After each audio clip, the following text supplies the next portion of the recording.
I genuinely was really worried about doing part 1 of that Karazhan guide in this format because it's very, very wildly different. But looking at the comments, I mean, you guys actually kind of liked it. Can't wait to get to Karazhan. Awesome video. Not going to be swearing cricks. Come on, mate.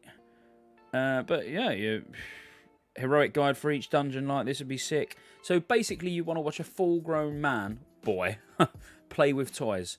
Let's do it again. Alright, so let's get into part 2, where we're going to start Aran, finish with Nightbane. If you haven't already, obviously make sure you like, subscribe. I'll tell you what as well. What about, while you're at it, because not many of you do, ring the bell. Let's go. Alright, so before I whip the toys out and start playing, what do you need to know about Aran? Firstly, you don't need any tanks. You can do this with 0 tanks. Going to make life awkward, especially without dual spec, obviously. But yeah, tanks might as well equip a 2-handed weapon or whatever. Or if it's a feral druid, make them go cat, you know. One very important note is we already know we're going to get pre-nerf boss fights. I'm hoping that applies for Kara as well. Now, Karazhan wasn't actually nerfed until 2.1. So Aran's ads add significantly more health pre-2.1, which I'm assuming is going to be the case, which means you need to CC the ads or just control the ads until they despawn, which is about 90 seconds, and they hit hard, so keeping them CC'd super important. Now, the easiest way to do this is with 2 warlocks, if you've got the luxury of having 2 warlocks in the group, because they can fear 1 and banish 1, and then the other one can fear 1 and banish 1. There's 4 ads in total. I would say it's probably suicide in a pre-nerf state doing this without at least 1 warlock, because then that's 2 ads being controlled by 1 person. The other 2 you can stun, you can use cyclones. Obviously they suffer from diminishing returns. You could even then have a tank go and tank 1 or 2 of them to the best of his ability, because obviously they do just stand there casting. But that's really important to note. In a pre-nerf state, you won't be able to kill the ads because they'll have so much health. In a post-nerf state, the ads you can just burst down, basically, which would be my advice. Still can keep 2 controlled, because you've probably got a warlock in the group. Get your warlock to fear 1, banish 1, mark a skull and an X, and get those 2 nuked down quick. But, as I say, Blizzard have said pre-nerf, so in pre-nerf you're just going to try and CC and control all 4 ads until they despawn. But bear in mind, you still need to keep interrupts on the boss, which we're obviously going to get into in the demonstration. We'll call it a demonstration. But main things, as I say, you want CC, and you need quite a lot of interrupts. I would say minimum 3 reliable interrupts. You probably get away with 2 if they're on a short cooldown, like shamans, for example. They're the key messages I want to get across before we go into it. So let's have a look how you do it. So when you enter the room for Shade of Aran, you will find a circle. In this circle will be, we're going to use the Punisher, because if you move during Flame Wraith, as you're about to find out, you will probably get punished. Now, so the boss starts in the middle of the room. You don't need any tanks for this fight at all. We're going to go pure pre-nerf, because if it's nerfed, it's very easy. When the ads spawn at 40%, you just blow them up. But with your boss in the middle, he has no aggro table at all, so he'll just fire at random people. You can have your melee, Mario, in the middle, nuking the boss. Your ranged DPS and healers, obviously, will be spread around the outside of the room to make sure they don't get silenced. If you get too close to Aran, you'll get silenced, so obviously stay at range. Before we get into any hints and tips, let's just focus on the main mechanics. So he does a fireball, a frostbolt, and arcane missiles. So firstly, you need to set up interrupts. Now, he does fireball, frostbolt, and arcane missiles. So Mario is going to be our enhancement shaman, who's interrupting fireballs. Yoshi is going to be another melee, we'll say it's a warrior, and he's interrupting frostbolts. Or, we could say, is an elemental shaman at ranged, interrupting frostbolts. You do not interrupt arcane missiles. The whole purpose of this fight is to keep Aran's health lower than his mana. The primary wipe mechanic is if his mana nearly runs out, he'll polymorph everybody, turn them all into sheep, and then he'll mass pyroblast everyone. Now, depending on the health of your group, this could be an instant wipe. If you do get to the point where he goes, does poly, just be ready, druids, hopefully 1 in each group, to Barkskin, Tranquility, everybody use a health stone, try and recover. You can kill it that way, but back to the mechanics. Arcane Missiles is a channeled ability, so once he's already started casting it, the mana has been used. So you just let him cast it and you heal the people. Enter another healer. We'll be healing the person who gets targeted with arcane missiles. So healers should have the boss on target at all times to see who he's targeting with arcane missiles.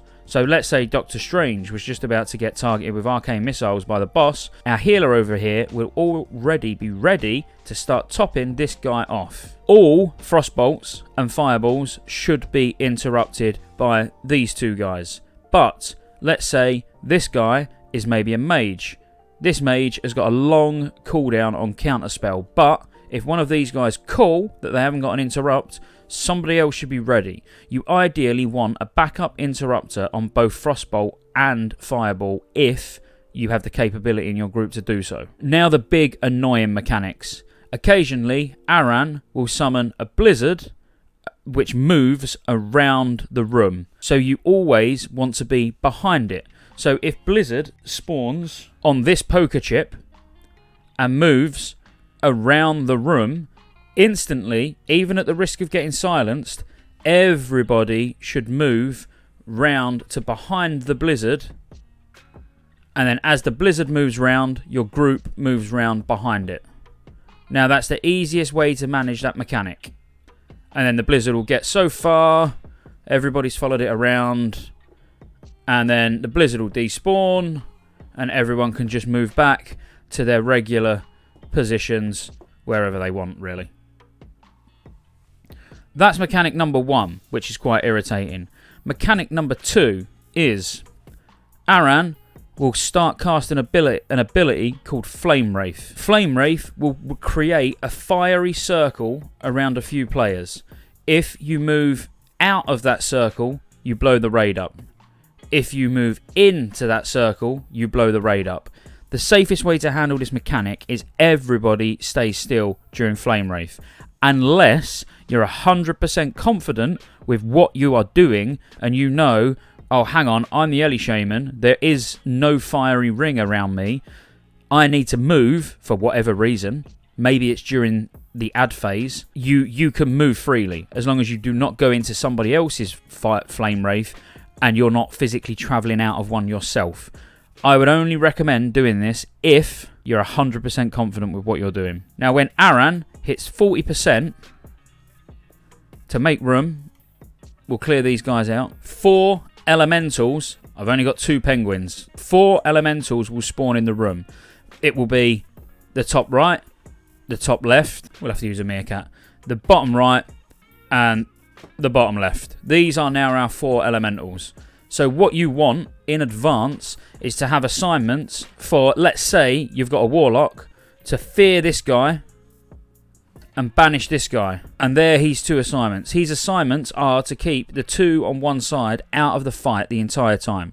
The reason we're doing one side is because at least then the warlock knows what position he should be in as the boss is approaching 40%, rather than everybody just running around like mad. So we'll say these 2 ads have now been CC'd. We'll put them out of the circle because they're going to remain CC'd the entire fight.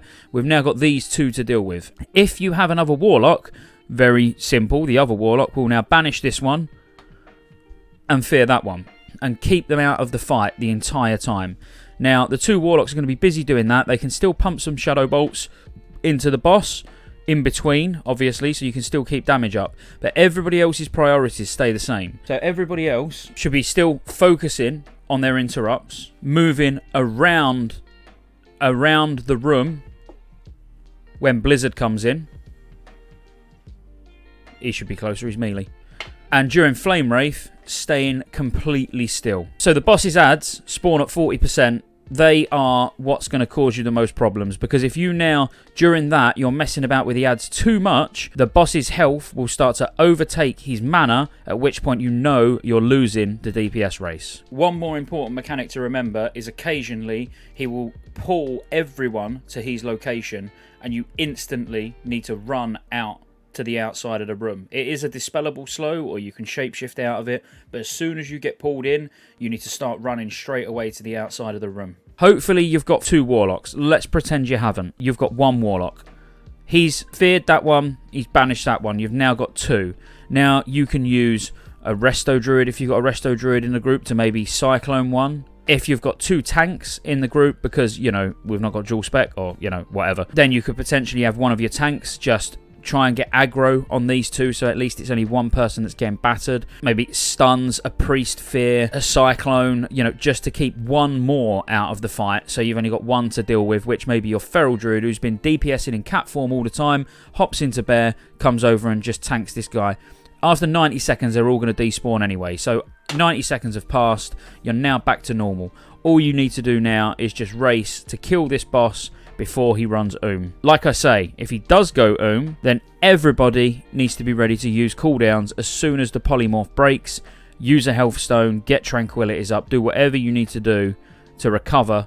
And assuming you've outlasted the ads, these guys, and he's polymorphed and mass pyroed, you have won. Even if there's only like 5 or 6 of you alive still, as long as you've got a healer, you'll be absolutely fine and it will be a kill. Right, okay, so now Hoof. Now, Hoof is a super secret hidden boss behind a door that glows when you highlight it. So hardly hidden. But yeah, it's just before Aran. The reason I done Aran before Hoof, even though you come across Hoof first, is because when you kill Aran, you get the portal to be able to teleport to Aran's room once he's dead. So if for some reason you have a wipe on Hoof, you're going to have to do the long run back. Whereas if you go and take Aran down first, at least then if you have a wipe on Hoof or you wipe on chess, seriously, wipe on chess, I've done it, then at least you can get back nice and fast. So I'd always recommend just killing Aran, then just walking back to kill Hoof just in case anything goes wrong. So for Hoof, a prop paladin trivializes it from a tanking perspective. A feral druid as the off tank will make life a lot easier because he's got quite a big health pool, so keeping damage on the boss when the big imp isn't spawned, which again we'll go over in the detail, that's going to help. Ultimately, you definitely want a warlock spamming Seed of Corruption. If you got 2, happy days, you got nothing to worry about. I personally think this is one of those fights where without a warlock, you're going to have a really bad time because there's loads of little imps that spawn, and those little imps, they've not got a lot of health, but they need blowing up quick. And the most sustained, constant AoE, whilst also keeping decent damage on the boss, is a warlock, of course. So, as I say, preferably in the first week of release, let's say, or our first ID going into the raid, I personally wouldn't even want to try this boss without a warlock. Because if you're having a mage AoE, or any whatever, I mean, a mage would be the second best, obviously, they're going to have mana problems. Your warlock's not. Your warlock can keep the ads under control and life tap all the way through the fight. Your mage is limited by its limited mana pool, obviously, even with mana gems, evocate, potions, etc., whatever, you know, your warlock's still going to have an easier time. So if you can have a warlock for this and a prop paladin, perfect, but let's get into the explanation. When you enter the room, Hoof will be located at the back of the room. 10 to 15 yards in front of Hoof will be a circle. This is a sacrifice, a demonic sacrifice altar. Behind Hoof, when you engage, 2 portals will open. These are going to be the portals. Ideally for this, you want a proper tank. And when I say proper tank, all tanks are proper tanks. But a proper tank as in a warrior or a prop paladin on the boss, who will tank the boss in between the sacrifice and the portals. Preferably with the tank behind the sacrifice. So the boss's back is to where the sacrifice is, because now all your DPS can stack around the sacrifice. Doesn't matter if you stood on top of it at this point, but you will all stack around where the sacrifice is going to happen. The tank, if he's a prop paladin, his consecrate will automatically grab the little imps that come running out of the portals, which is nice. This is the little imp, and enter warlock. Your warlock will be stood with everybody else, and all he'll do is spam Seed of Corruption. Tab, seed, tab, seed, tab, seed. That's it. So all these little imps, as they're coming out, they get blown up. If the tank isn't managing to get the imps, which is not important. These small imps, when they're coming out, if they run straight to the warlock, that's fine. Healers, just be mindful, the warlock is probably going to need extra healing. Now, occasionally, somebody will get sacrificed. So what will happen is you'll get chained in the middle of that sacrifice pit, and you'll see demon chains going over the character. All of your DPS now, excluding the warlock who's a bit busy, all the rest of your DPS should have a macro set up, which is /TAR, as in target, space demon. This will automatically target the demon chains that needs to be nuked down. The little imps are still coming out. He's still AoEing. These guys all now hit their macro /target demon, it will target the demon chains. They blow the chains up. This guy then gets free and then goes back to his business, while the warlock's still focusing down all these little imps that are coming out. Now, the boss summons a big imp. This imp spawns quite quickly, quite shortly after the debuff on the boss that we're about to go into wears off. So shortly after the pull, this big imp will spawn. This big imp needs picking up by a feral druid, preferably if you have a feral druid. If you're running prop warrior or prop paladin with a feral druid. The feral druid can tank the big imp close to the small imps and the boss, so the warlock Seed of Corruption is hitting all the small imps, the big imp, the boss, doing damage to everything. Depending on your group composition, you can ignore the big imp, because the warlock Seed of Corruption and natural cleave, maybe chain lightnings, etc. for elemental shamans, will kill it anyway. When this big imp dies, Hoof now takes 25% extra damage. So now it's big nuke on the boss. You always want to save your cooldowns until the big imp dies for the first time. Then blow Heroism, Bloodlust, personal cooldowns, heavy nuke on the boss. If you lack cleave, everybody, and I mean everybody, should focus on getting this big imp down first. The reason I fixate on a druid being ideal for tanking this is because when the big imp is down and the boss is taking 25% extra damage, it's time to go in cat form. Again, other than focusing on /tar demon macro to break the chains, killing the big imp whenever it spawns, having your warlock Seed of Corruption in all the small imps as they come in, and your positioning should be tightly stacked around the sacrifice altar or circle, whatever you want to call it. This is an easy fight. Pawn to King 4. No, I mean chess. I don't even feel the need to even talk about this. It seems pretty pointless if I'm honest with you, because it is just free loot. It's quite literally free loot. I'll quickly give you a rundown of what the pieces do if you like. But ultimately, it's extremely easy. So we won't spend a lot of time here. Composition makes no difference at all. Obviously, you're all controlling chess pieces. So it's fun, though. You know, if it's your first time doing it, you're going to enjoy it. But ultimately, once you get to chess, you know you've got some free loot before you then go up against the big bad prince. So let's get into it.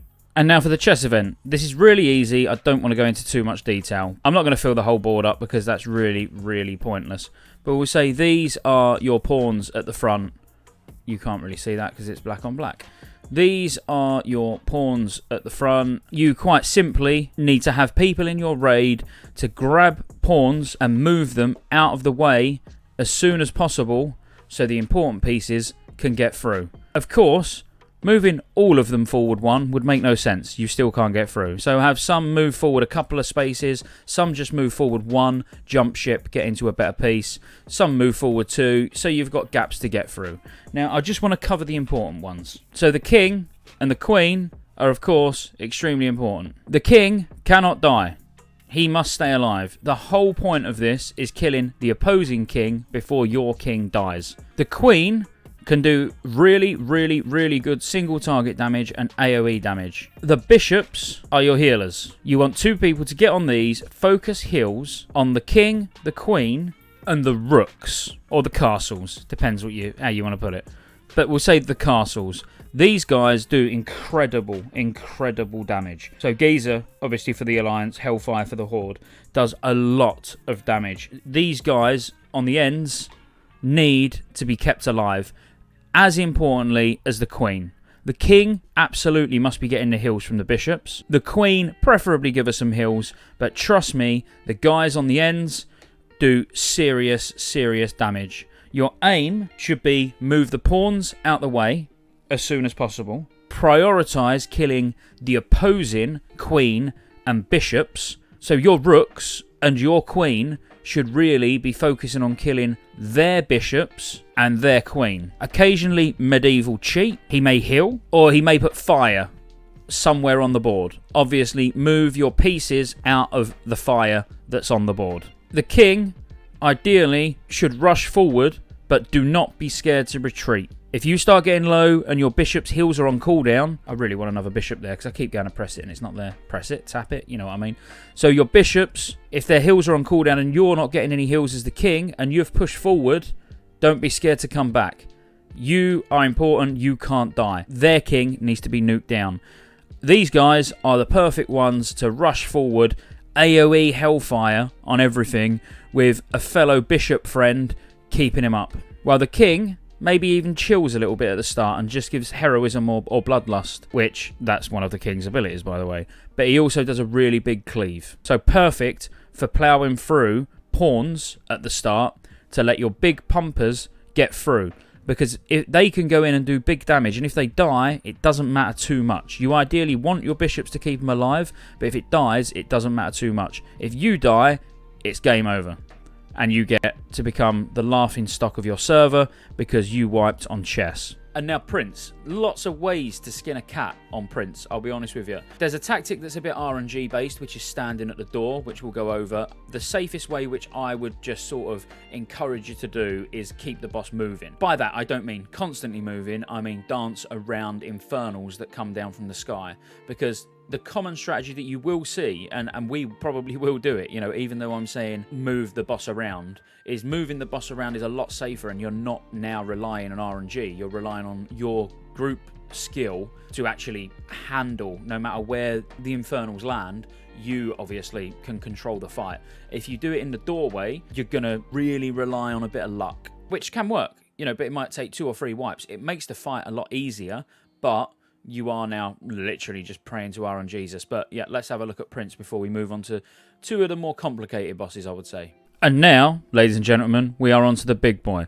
We are on to Prince. And yes, that is Thanos. Prince will walk around the room. It's a very big room. When you get in, he'll be wandering around, and you come in a doorway, which I will use these again. You come in a doorway here, and then you have a wall basically going all the way round. It's not quite a circle. It's more like a big square, but you have a wall going around. And you might think this is not important. Why are you telling me about this wall? But what is important is if you look how this is placed here, there is a small alcove. This is a safe spot for melee, which we will talk about in just a moment. So what you want, at least to begin with, you want a misdirect on your tank, and you want your tank, when you walk in the room and you see this small alcove, you want to tank it past it and against the wall.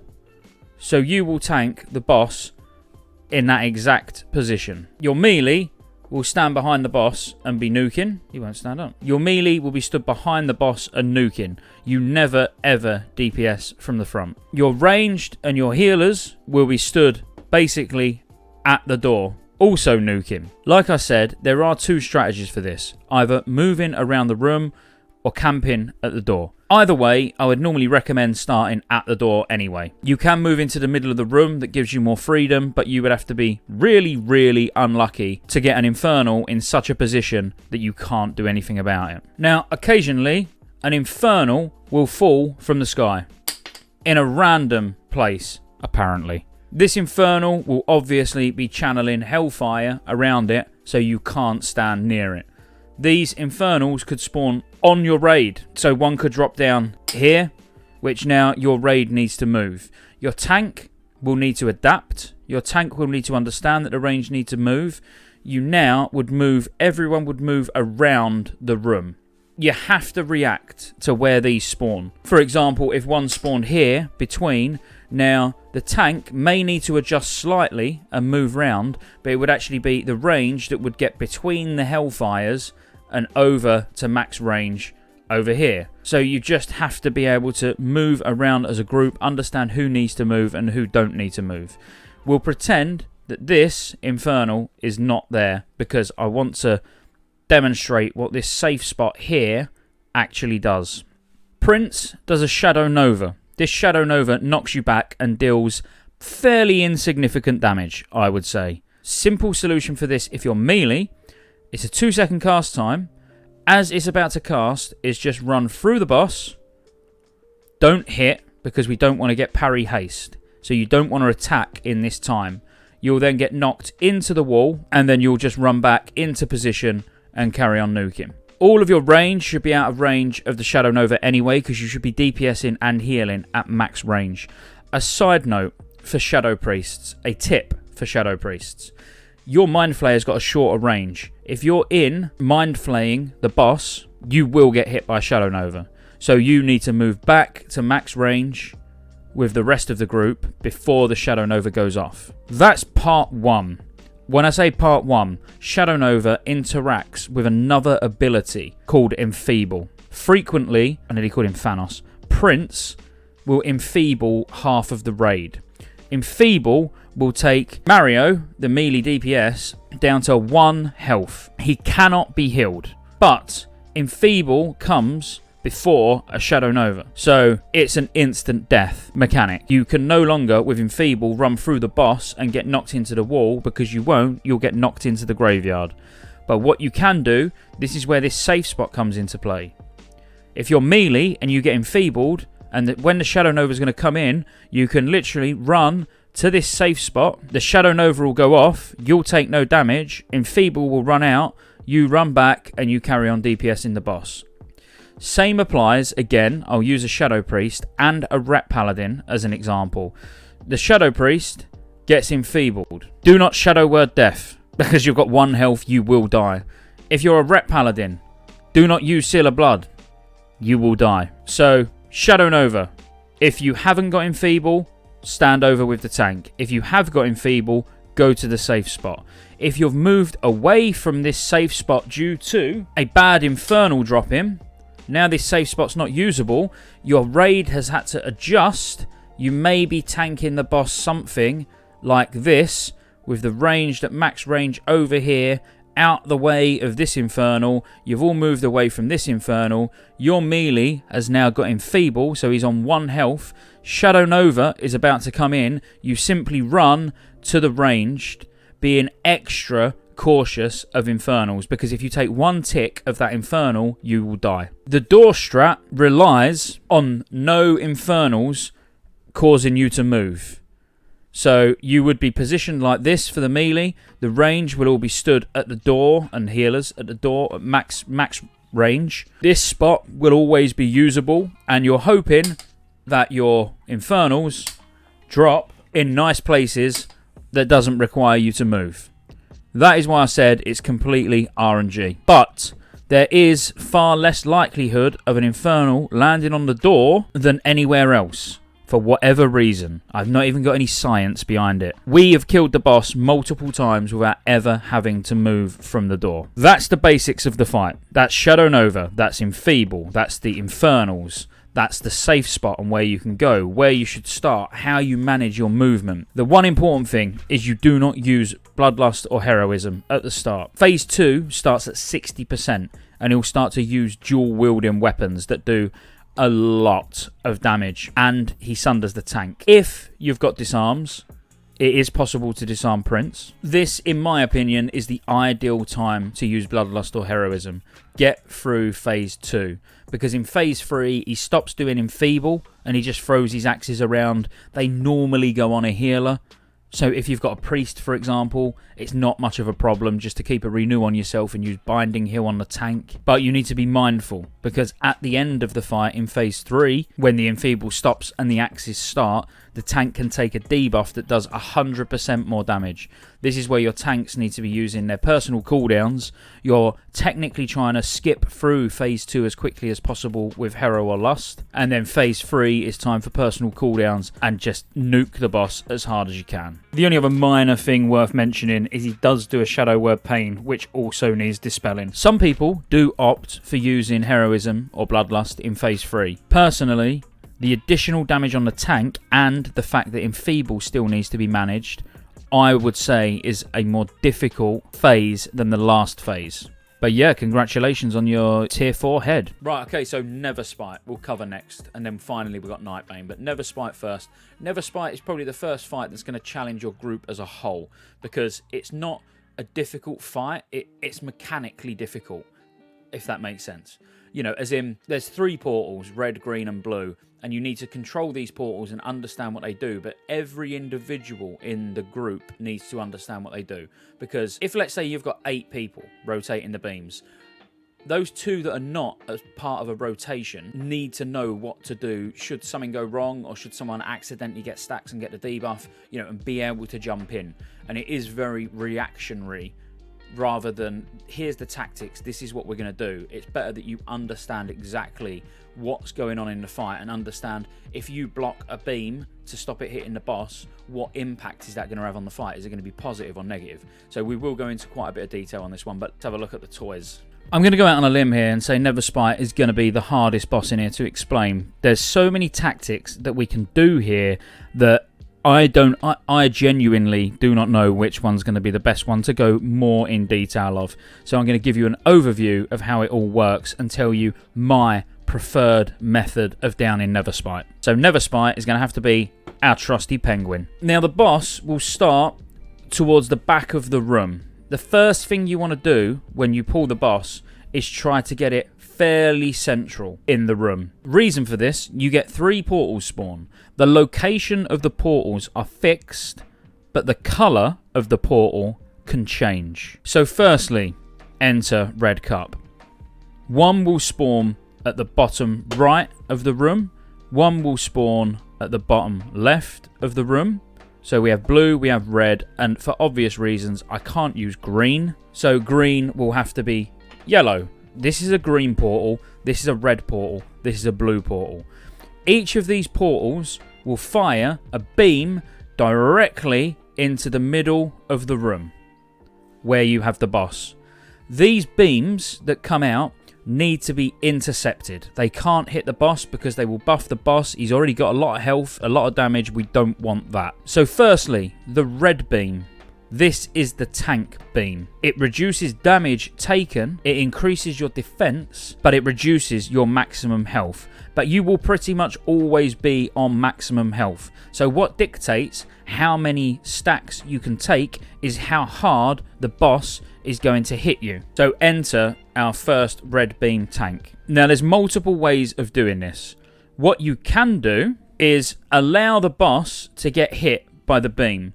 So you're going to have 2 tanks for this fight. Your first tank will take a couple of stacks. It will then dance out, let the beam hit the boss for a stack or two stacks, move back in, take it again. So you're dancing in and out to make sure that you never drop your stacks, but your stacks are not going to go to the max. This does mean the boss will slowly take less damage, but the blue beam increases damage substantially. So we know what the red beam does. So the blue beam increases the amount of damage you do by 5% a stack. It reduces the amount of healing you receive and increases the amount of damage you take. The green beam is much like the red beam, but for healing. So it increases the amount of healing you do, reduces the cost of those heals, but also reduces your max mana. So that doesn't sound bad, but you take a full stack, your max mana is practically nothing. You'll step out with no mana. So the best way for me to explain this is how each of these should be rotated. So you have a portal phase, you then have a banish phase which will cover, and then a portal phase again. So you essentially need to get through 2 portal phases due to the way you're going to be rotating, then you're safe. It's just rinse and repeat.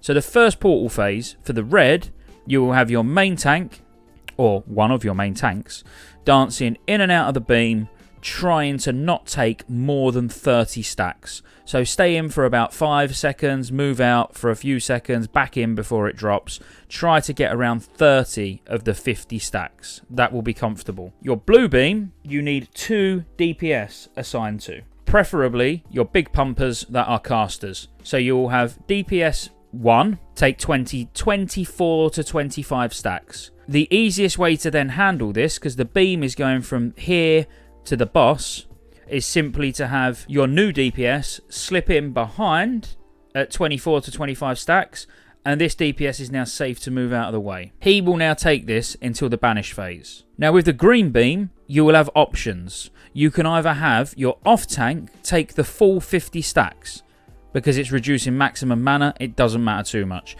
If this happens to be a paladin or a druid, that could be problematic, but as a druid, just don't come out of bear form. If you need to, you're probably going to struggle getting back in. If you're a prop paladin, threat isn't a massive issue, because when you're tanking, you're going to have the red beam.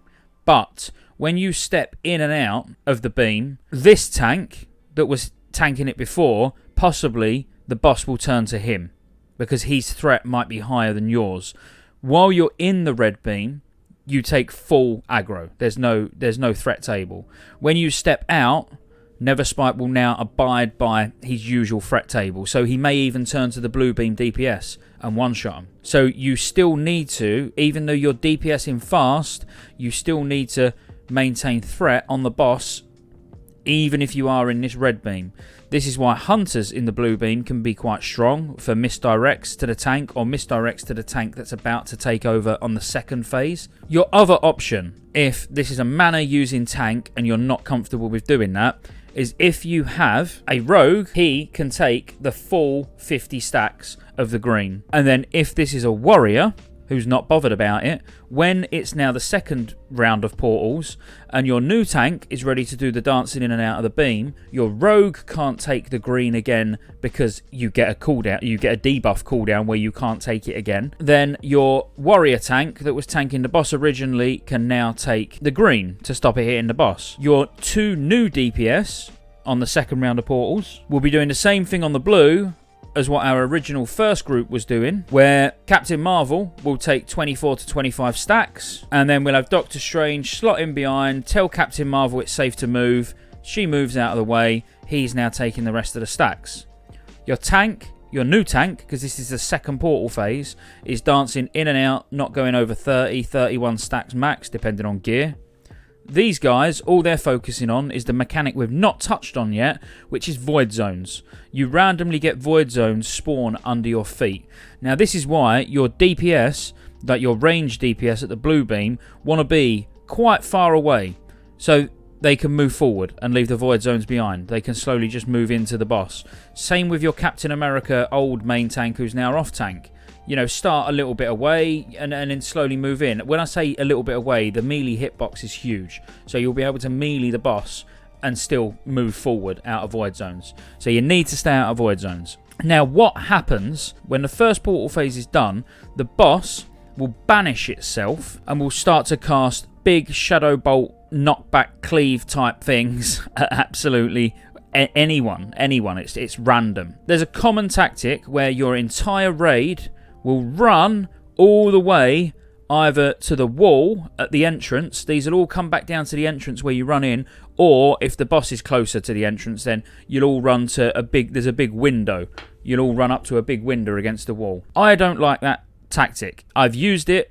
I don't like it because you lose so much damage on the boss. What I prefer is at that point, nobody can stand behind each other. That's super important. But everyone about 15 to 20 yards away from the boss, and then all spread around in a big circle around the boss, but having a good 15 yards between all of you as well. Now what happens, when he's banished, you can keep all your DPS on the boss. Melee at this point, preferably, shouldn't really be in melee range unless you're spread really well. The reason for this is, if your melee is stood DPS in the boss, if it's the melee who gets targeted and shadow blasted back, it's going to take Doctor Strange with him. That's why you don't want to be stood in front of each other. This now means when somebody gets knocked back, they should instantly bandage or start running back in to get a heal. You're all stood far enough back that the person who does get knocked all the way back to the wall probably only has to step forward a few steps before they're in healing range. And if you get knocked to the window right at the back, then you're probably knocked out of range to receive a second one anyway. This will end the fight quicker. If you all want to run away to the wall or to the window, to the wall, that's up to you. But I would definitely surround the boss. It gets him down quicker. And now you go to your next portal phase. So basically, to recap, stay out of void zones, have your first tank taking the red beam dancing in and out, have your second tank tanking the green beam for the full 50 duration, set up a rotation of 4 DPS, so a group of 2 DPS here and a group of 2 DPS here who do 25 stacks each of the blue beam. And then once that's done, the boss will banish. You all spread round, do the AoE. Now it's time for your second team. So maybe now this guy takes over the tanking. The rogue now takes the green beam. Your new set of DPS are now taking 25 each of the blue. You're still moving out as void zones. If you get through the portal phase, the banish, and then the portal phase, it's rinse and repeat. Because now it'll do the banish, you'll all spread around because you've just done your second portal phase. Now it's back to exactly how it was before, where you go back into your positions. Captain America will be doing the dancing in and out. Iron Man will be doing the green. You know, and then you've got these two doing the blue.